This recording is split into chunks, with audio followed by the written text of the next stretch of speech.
মৃত্যু এটা শুধু বৃদ্ধ মানুষের জন্য নয়, এটা শুধু রোগাক্রান্ত মানুষের জন্যও নয়। মৃত্যু আসতে পারে যে কোনো সময়, যে কোনো বয়সে। কখনো ৩ মাসের শিশু, কখনো তরতাজা যুবক, আবার কখনো শতবর্ষের বৃদ্ধ। কার ডাক কখন আসবে কেউ জানে না। কবরস্থানের মাটির নিচে শুয়ে আছে সব বয়সের মানুষ। কিছু মৃত্যু আমাদের কাঁদায়, কিছু মৃত্যু আমাদের গভীরভাবে ভাবায়। প্রতিটি মৃত্যুই আমাদের চোখে আঙুল দিয়ে দেখিয়ে দেয় এই জীবন অতি ক্ষণিক।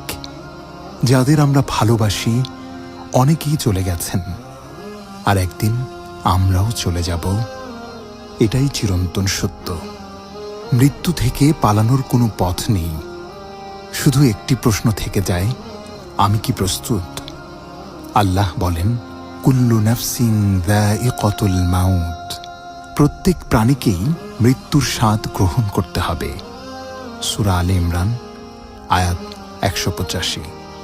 আল্লাহ আমাদের সবাইকে মৃত্যুকে সামনে রেখে আখিরাতের প্রস্তুতি নেওয়ার তৌফিক দান করুন।